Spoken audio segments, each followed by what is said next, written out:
Okay, the fourth and final video for the Unit 1 here is going to be on citizenship.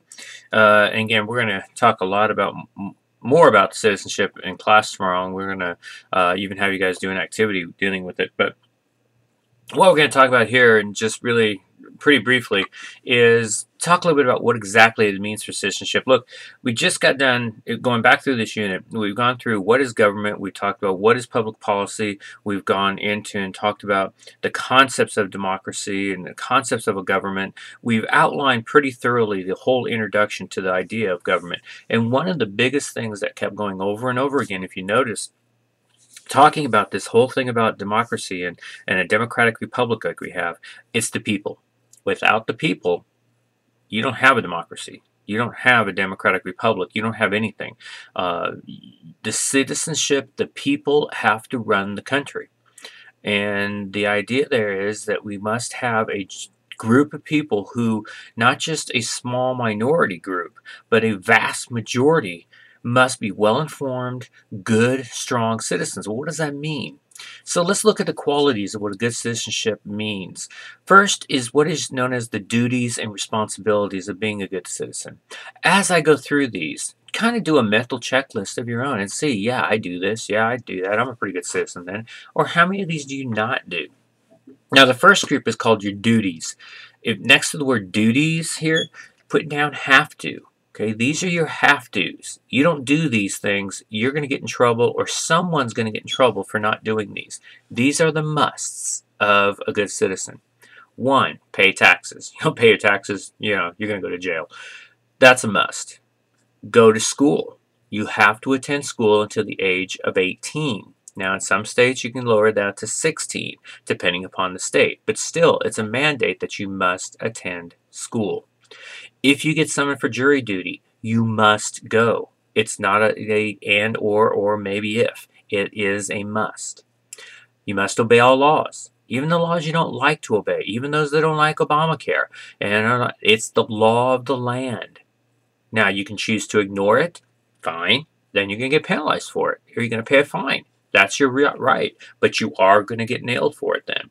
The last one is you must defend the country, and that, of course, is register for the draft. Now, women don't have to do this, but men do. What are your responsibilities? These are the should-dos of a citizen. You should stay informed. How many of you do that? How many of you actually watch the news, listen to the news, even if it's on the, with the internet? How many of you pay attention to it? How many participate? How many of you get out there when it comes to an election and actually get involved and get directly into it? I'm not saying running for the position, but how many of you do get involved in it? Voting. All of you are over 18. You all have the right to vote. How many of you are registered? And how many of you do that?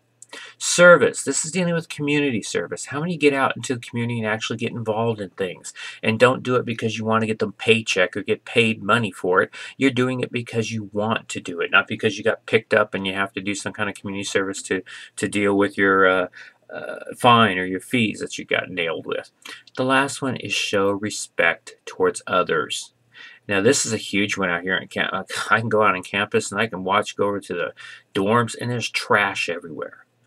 There's trash everywhere. You guys, the respect you have for the community, the respect you have for your world that you live in, for some of you, awful, terrible. You'll trash things anywhere.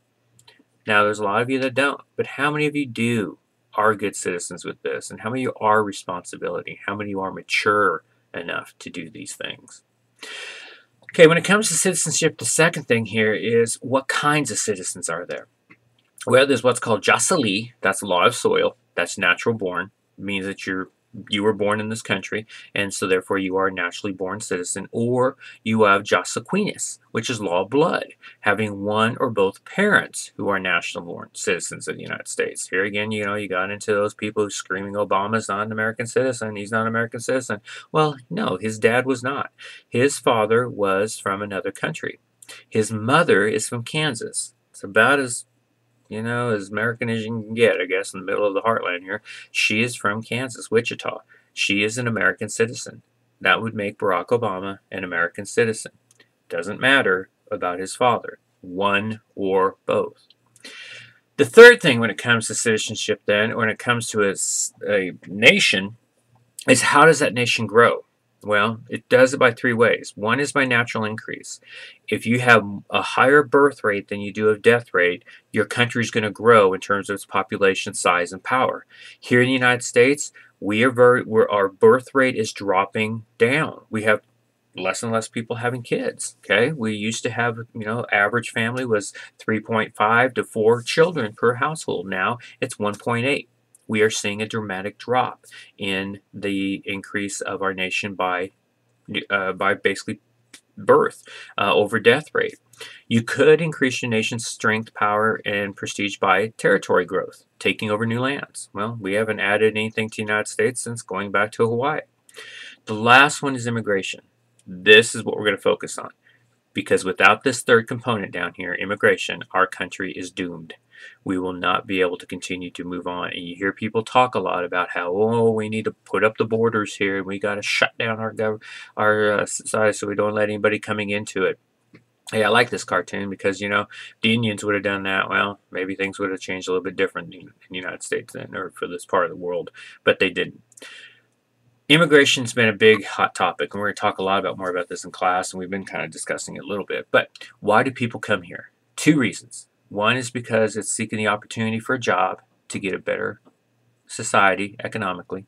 Two is for family status, because of the fact that they already have somebody living over here, and people want to come over here in order to be able to be together with their family. Okay. Again, think about your own situation. If you had a mom living in one country and you had your dad and you living in another, would you want to all be together? Well, that's why people come over here. How do you get here? Well, two ways. There's legal or illegal.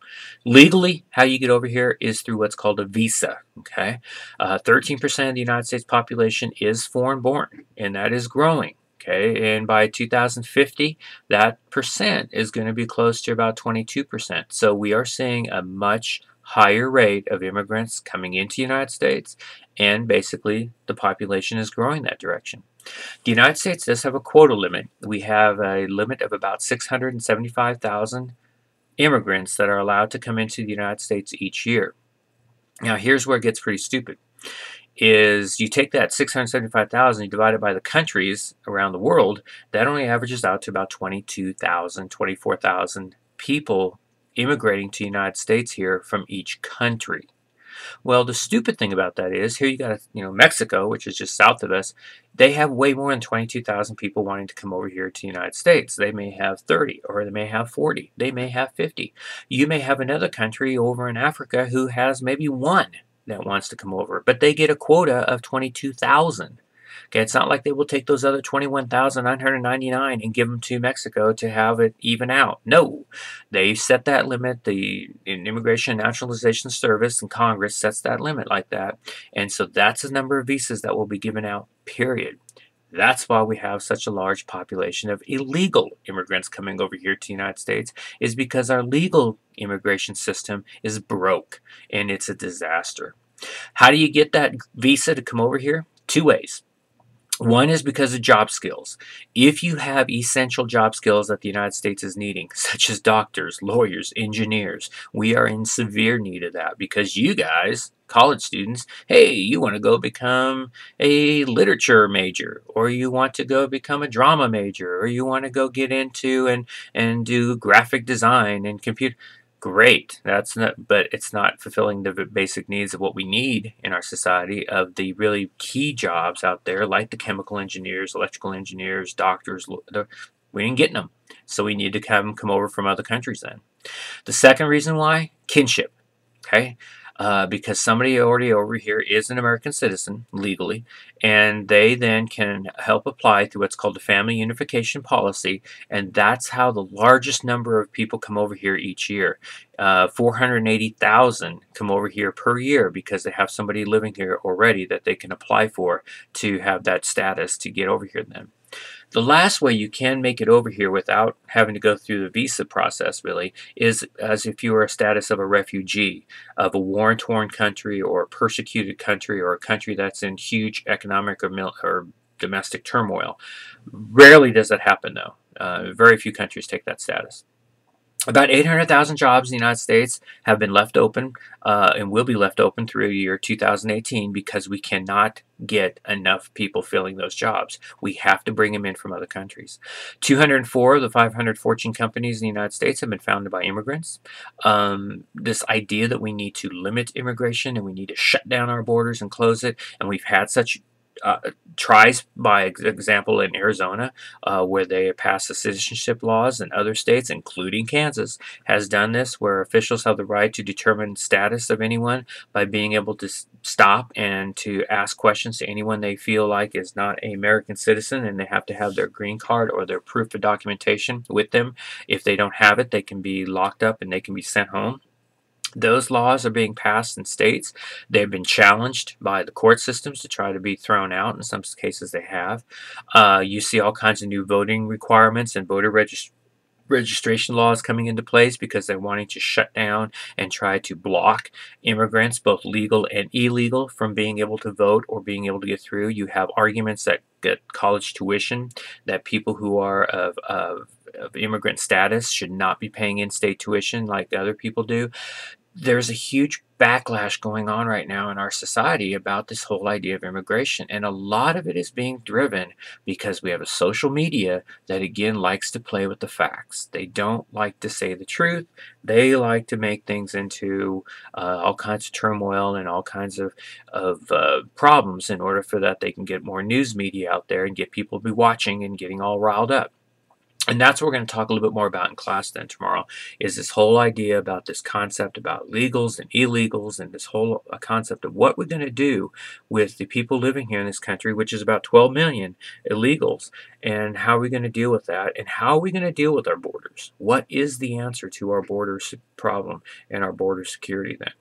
So we'll get into that tomorrow.